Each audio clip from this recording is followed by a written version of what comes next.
लिखित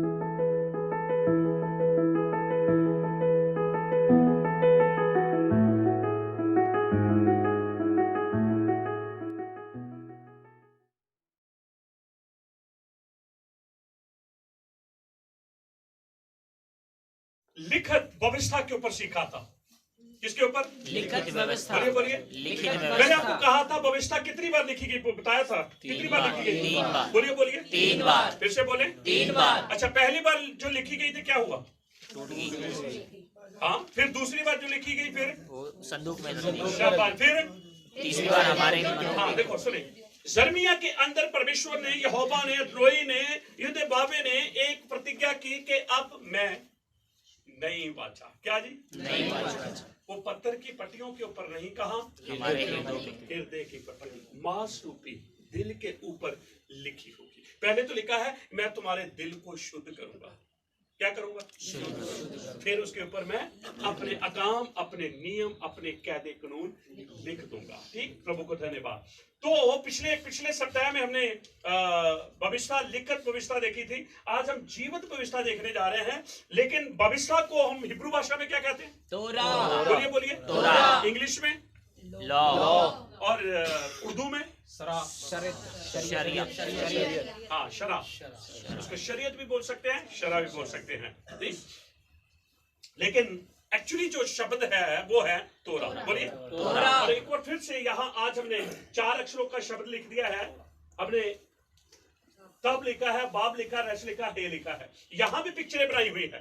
तब की पिक्चर क्या है? क्रूस। बाब की कील। रश की हाँ इंसान का सिर, और खिड़की। हाँ देखना जाने के। ठीक है, तो यहाँ हमने स्लीव लिख दिया है, फिर यहाँ कील लिख दिया है, यहाँ सिर लिख दिया है, और यहाँ खिड़की लिख दी है। यहाँ भी एक हमने पैटर्न बना दिया। क्या है जी? स्लीव के ऊपर कीलों के द्वारा जो सिर यीशु मसीह है उसकी ओर देखो। अब इसको जोड़ दे, क्या बन गया? तोरा। तोरा। बोलिए क्या बन गया? तोरा। फिर से बोले क्या बन गया? तोरा। तोरा। ठीक, तो आज हम जीवित तोरा के बारे में सीखेंगे। 7 बातें मैंने आपको लिखित तोरा के बारे में बताई थी, और आज 7 ही बातें मैं आपको जीवित भविष्यता के बारे में। तोरा, जीवित तोरा। तोरा कभी खत्म नहीं होती। मैं स्टडी कर रहा था, तो मैं स्टडी करते करते मैंने क्या देखा, जेनेसिस चैप्टर 2 और वर्स 4 के अंदर हम जब पढ़ते हैं, इंग्लिश में या हिंदी में या पंजाबी में या उर्दू में, हमें वो जो उसका प्रकाशन है वहां पर नहीं मिलेगा। याद रखें, उस वचन के अंदर अब्राहम का नाम छुपा हुआ है। और फर्क क्या है, जहां हे होना चाहिए था वहां अलफ है, जहां अलफ होना चाहिए था वहां हे है। अब्राहम के नाम के अंदर 2 अक्षर है या नहीं है? कौन कौन सा? अलफ और कहां से शुरू होगा? बोलिए बोलिए बोलिए, अक्षर बोलिए। शाबाश। अब हे को वहां से उठाया, अलफ को वहां से उठाया, हे वहां चला गया, अलफ वहां आ गया। ठीक, पर वहां पर हे जो है ना, बाइबल के अंदर सिर्फ पहली बार छोटा हे दिखाया गया, इतना बड़ा। वैसे हे इतना होता है, कितना दिखाया गया? छोटा। हे छोटा दिखाया गया। जब हम भविष्य विवरण 32 वचन पढ़ते हैं, वहां हे सबसे बड़ा दिखाया गया। ये बातें किस में मिलेगी हमें? तोरा। बिब्लिकल बातें हिब्रू में मिलेगी। अच्छा, अब मैं ये दिखाना जा रहा हूं, हे क्या, हे छोटा क्या है, हे बड़ा क्या है। हे छोटा जो है वो कहता है पृथ्वी की रचना, सृष्टि की रचना, चाहे कितनी भी क्यों ना हो, और इंसान के लिए कितनी भी बड़ी क्यों ना हो, परमेश्वर की नजरों में छोटी है। बोलिए बोलिए, छोटी है। जहां ये उस बात की ओर इशारा कर रहा है। लेकिन भविष्यता विवरण 32 वचन के अंदर बड़ा है क्या है? क्योंकि भविष्यता का एंड होने जा रहा है, और भविष्यता जो है वो तोरा है। खुदा कहता है कि जितनी छोटी सृष्टि है उतना ही बड़ा जो है वो मेरे लिए तोरा है। क्या है? तोरा। बोलिए बोलिए, तोरा। हालेलुया। हालेलुया। अगर परमेश्वर की नजरों में भविष्यता बहुत बड़ी है, तो मैं और आप भविष्यता को किस नजरिए से देखते हैं, मैं और आप जानते हैं। कलीसियाएं भविष्यता को किस नजरिए से देखते हैं, कलीसिया जानती है।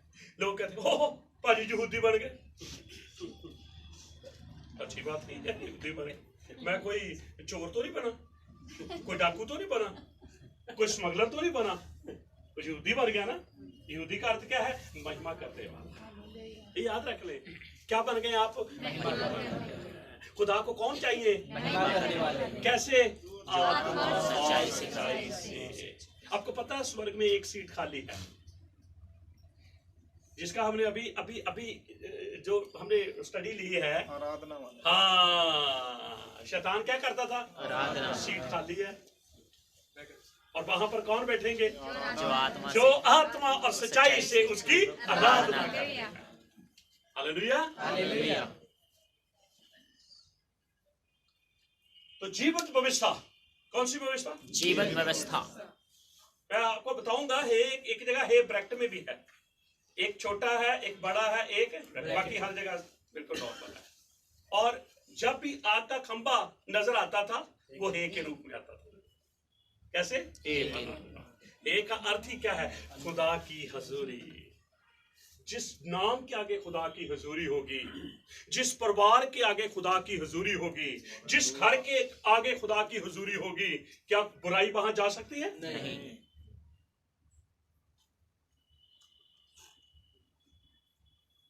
देखो, यहोवा के नाम बहुत है, यहोवा के नाम बहुत है।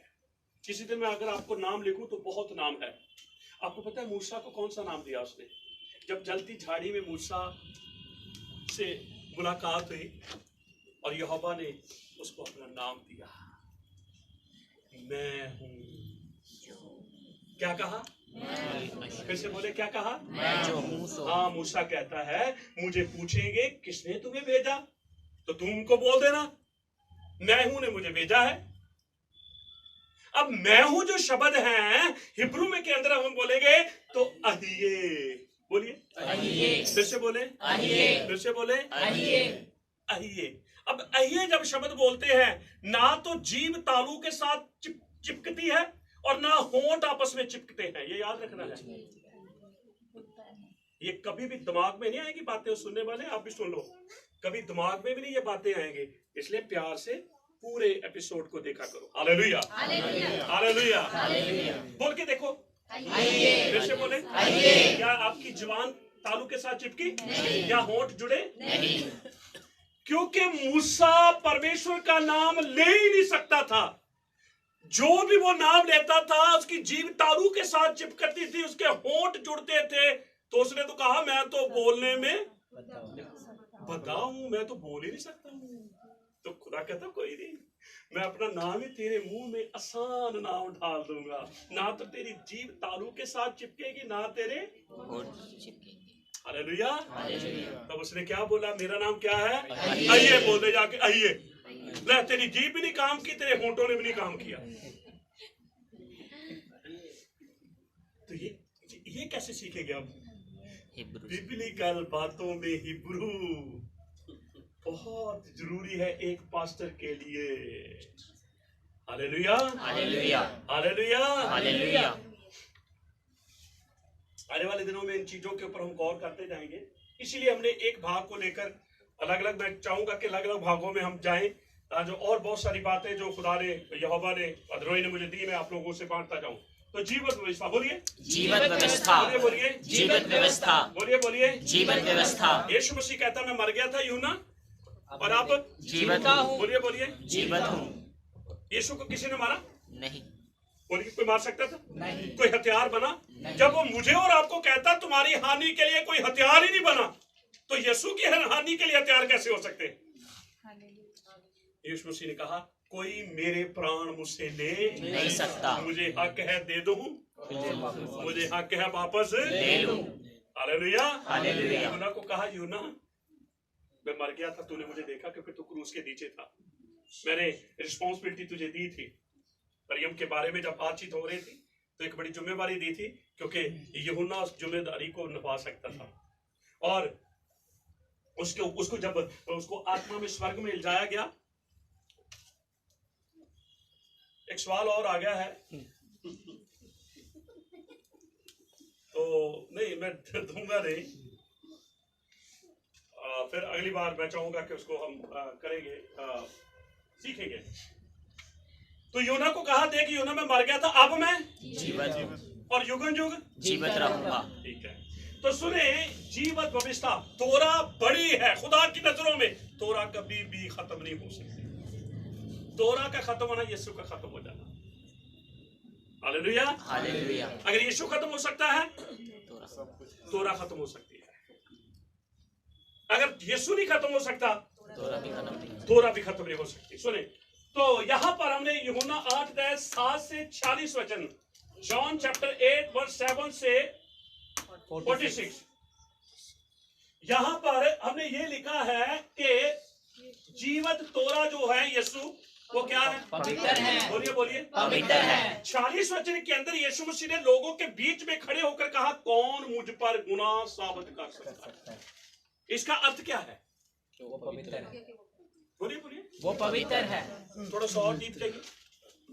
उसके अंदर कोई भी गुनाह नहीं है।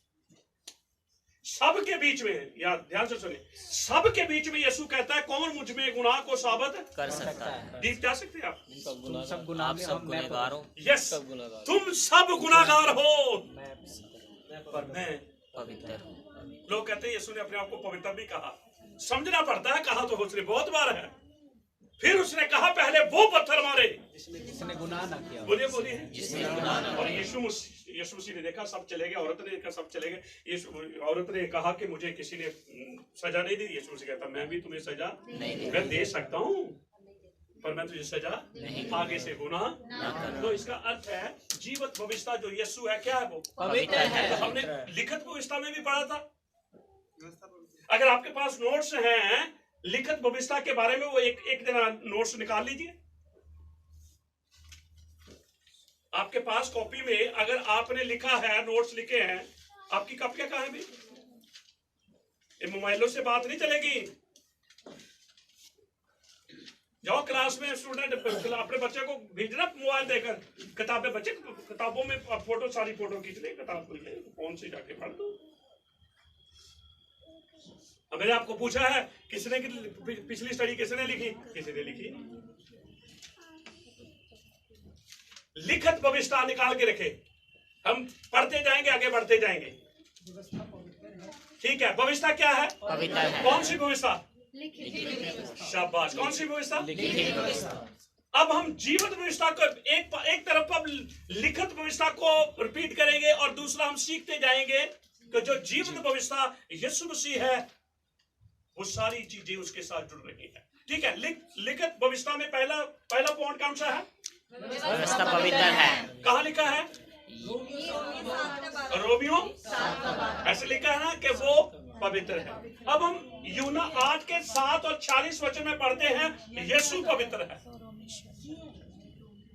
देखो, एक आदमी खड़ा होकर बोले, जी मैंने ये गुनाह नहीं किया जज के सामने, तो वो एक की बात सुन लेगा? कितने चाहिए? 2 या 3। तो यहां दोनों तरफ हम देख रहे हैं, लिखित भविष्यता क्या बोल रही है, जीवित भविष्यता क्या बोल रही है। लिखित भविष्यता कहती है कि भविष्यता पवित्र है, हमने रोमियो के अंदर पढ़ा है। अब जीवित भविष्यता क्या कहती है? यीशु पवित्र है। चलो दूसरा पॉइंट,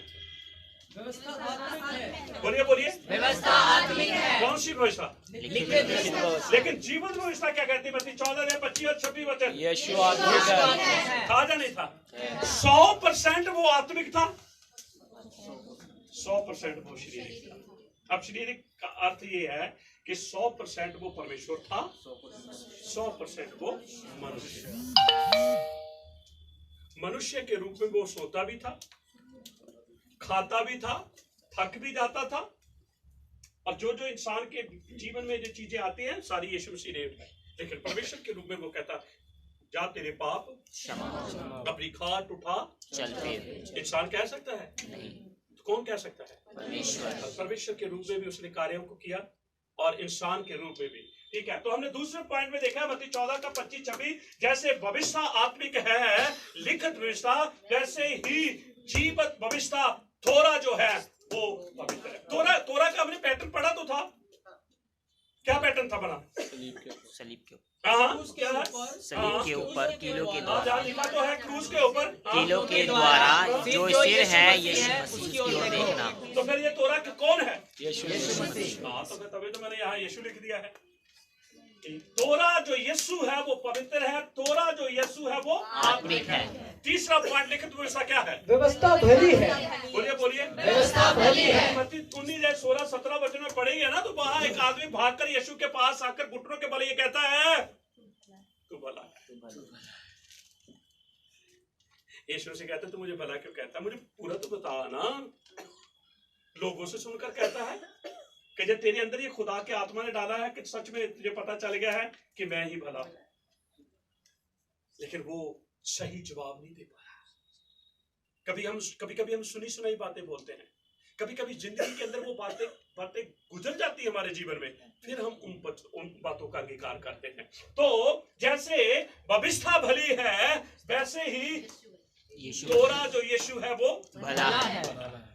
इसलिए तो वो कहता है यदि तुम भलाई करनी जानते हो, अगर नहीं करते तो ये कौन कह सकता है? यीशु जो भला होगा, जो खुद भलाई करता होगा।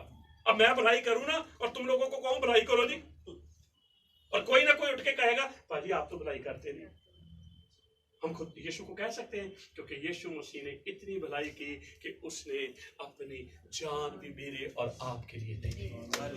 Hallelujah, hallelujah.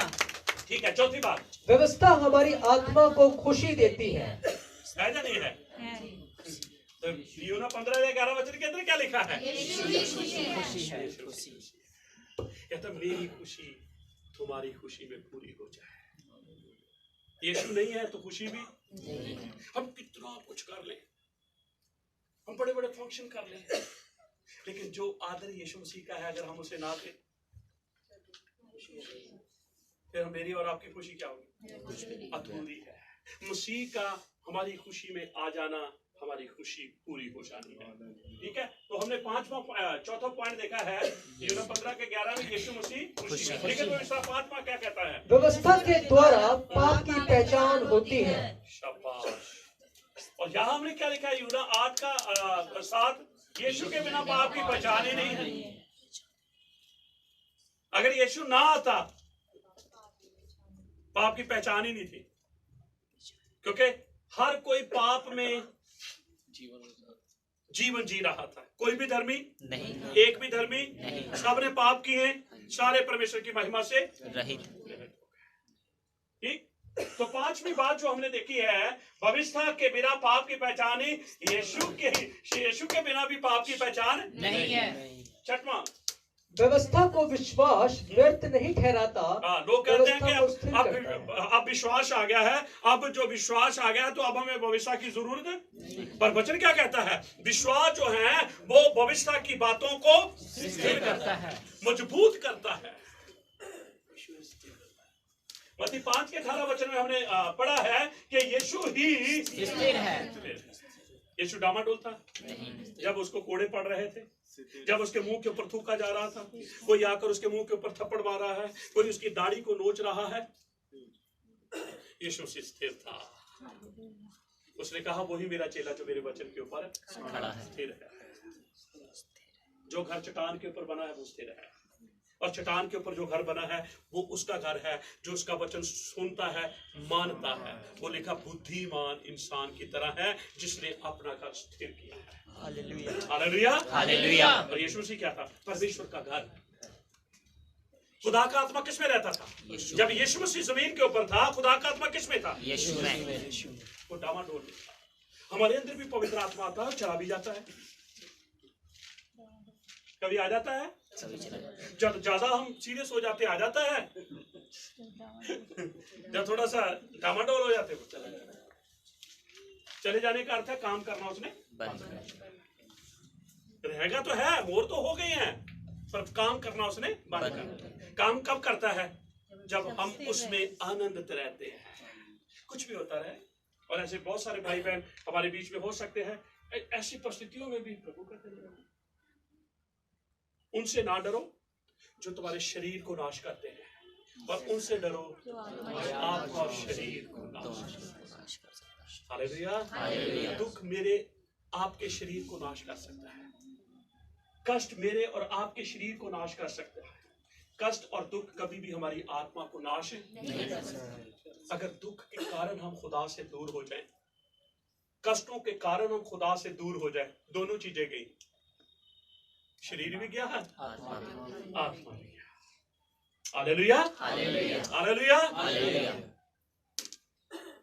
7वां पॉइंट, यूहन्ना 14:6। व्यवस्था सत्य है। बस यीशु क्या है जी? सत्य। तो यीशु मसीह ने कहा हमारे जीवन सत्य जीवन मैं ही हूँ। सत्य को तुम जानोगे, सत्य तुम्हें आजाद करेगा। पिलातूस के सामने यीशु खड़ा, पिलातूस उससे पूछ रहा बता सत्य क्या है। अब सत्य ये कहेगा मैं सत्य हूँ। सत्य को सफाई देने की जरूरत नहीं होती। Hallelujah, hallelujah, hallelujah, hallelujah. उसको बोलने की जरूरत नहीं है। उसका चुप रहना ये बयान कर रहा था यही सत्य है।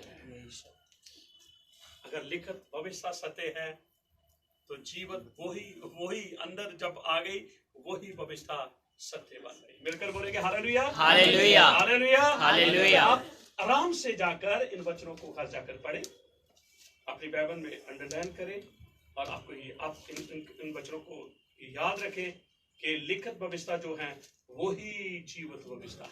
हालेलुया। और वो ही जीवित भविष्य मेरे और आपके अंदर है। मिलकर बोलेंगे हालेलुया, हालेलुया, हालेलुया, हालेलुया।